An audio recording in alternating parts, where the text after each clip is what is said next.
एक गांव में कैलाश नाम का एक गरीब आदमी रहता था। उसका बीवी थी और एक बेटा और एक बेटी थे। कैलाश को एक चाट भंडार था।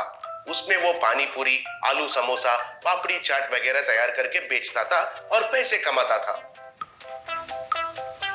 कैलाश के दोनों बच्चों को कुरकुरे बहुत अच्छा लगता था। कैलाश उनके लिए कभी कभी कुरकुरे का पैकेट्स खरीद कर लाकर देता था और वो दोनों उनको बहुत पसंद से खाते थे। कैलाश के परिवार एक छोटे से झोंपड़ी में रहते थे। बारिश का मौसम आया तो बस उनका मुश्किलें शुरू हो जाते थे, क्योंकि बारिश का पानी छत के ऊपर से घर के अंदर गिरता था। उसके वजह से बेचारे वे सब लोग रात भर बिना नींद के गुजारते थे।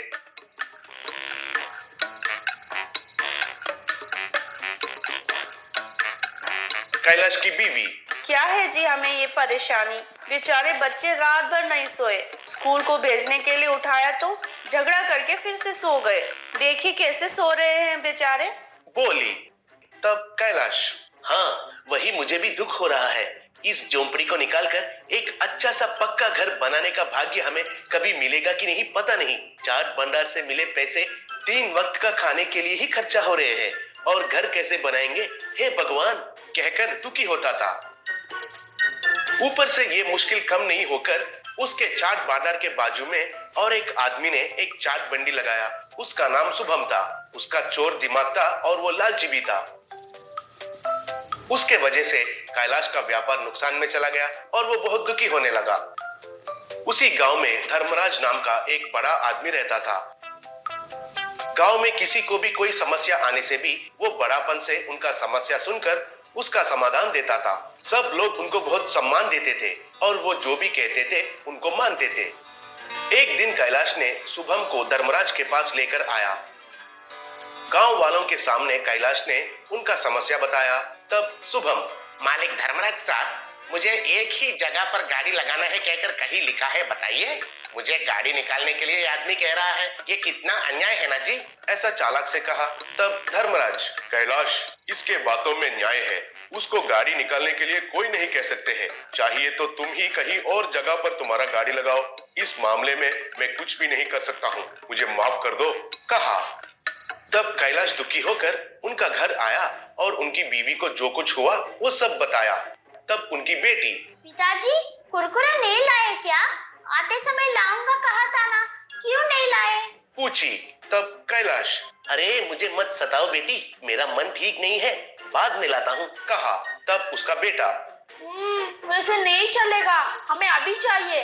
हम सुबह से आपके राह देख रहे थे। आज हमें कुरकुरे से चाट बनाकर खाने का प्लान है, कहा।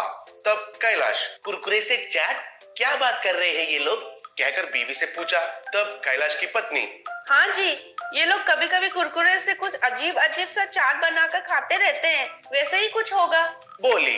तब कैलाश, सच में? बच्चे ये लो पैसे, ये लेकर कुरकुरे खरीद कर आकर वो कैसे बनाते हैं मुझे थोड़ा दिखाइए, कहकर पैसे दिया। फिर दोनों बच्चे जाकर कुरकुरे लेकर आए। माँ पिता देख रहे थे। तब बेटा ने कुरकुरे का पैकेट को एक हाथ से पकड़कर और दूसरा हाथ में एक छड़ी को लेकर उस पैकेट को 4 बार मारा।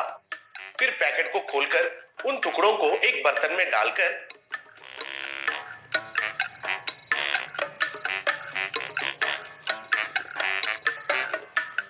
उसमें काटा हुआ प्याज, कैरेट, मिर्ची डाला और नींबू का रस डालकर चाट मसाला डालकर एक स्पून से अच्छे से मिलाया। फिर उसको स्वाद करने के लिए पिताजी को दिया। वो खाकर कैलाश चौंक गया, वो बहुत स्वादिष्ट था। अगले दिन कैलाश धर्मराज के पास जाकर एक सील्ड कवर देकर, मालिक इसे जब जरूरत पड़ेगा तब खोलकर पढ़ने के लिए पूछता हूँ, तब तक ये आपके पास संभाल कर रखिए, कहकर उसे प्रणाम किया। फिर उसके बाद उसने अपने गाड़ी के पास एक बोर्ड लगाया। उसमें कुरकुरे मसाला चाट कहकर लिखा हुआ था। उस बोर्ड को देखकर लोग उधर क्या हो रहा है कहकर दिलचस्पी से आने लगे। शुभम को भी कुछ भी समझ में नहीं आकर देखता रह गया। सब लोग देख रहे थे। कैलाश ने कुरकुरे पैकेट को लाठी से मारा। उसके बेटे ने बनाए जैसा कुरकुरे मसाला चाट बनाकर सबको दिया। वो खाकर सब लोग एक और चाहिए, एक और चाहिए कहकर चिल्लाने लगे। एक और चाहिए, एक और चाहिए। वो देखकर शुभम चौंक गया। वो भी वैसे ही करने के लिए निर्णय लिया।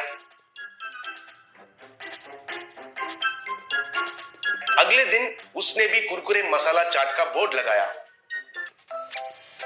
वो देखकर कैलाश ने तुरंत ही धर्मराज को फोन किया। धर्मराज कैलाश ने दिया हुआ लिफाफा लेकर वहां पहुंच गया। तब कैलाश, मालिक बुलाते ही आने के लिए बहुत बहुत धन्यवाद।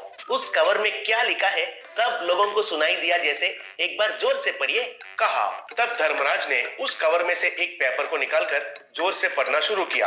आदरणीय धर्मराज जी, मैंने कुरकुरे मसाला चाट कहकर एक नया चाट का आविष्कार किया। वो बनाकर मैं बेचने के लिए सोच रहा हूँ। मैंने आविष्कार किया गया इस चाट को मेरे अलावा और कोई भी बनाकर व्यापार नहीं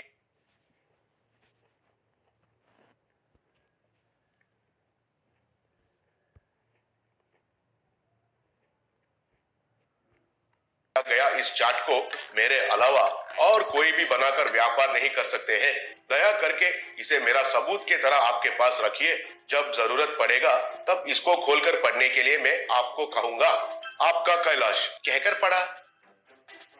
तब धर्मराज ने शुभम का लगाया हुआ बोर्ड को लात मार के, दरिंदर कहीं का बेचारा उसका पेट पर मारने के लिए सोच रहे हो? असल में कौन से गांव से आए हो रे तुम? इस गांव में क्या काम है तुम्हारा?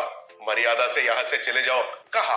तब शुभम डर के मारे उसका गाड़ी को ढकेलते हुए वहां से चला गया।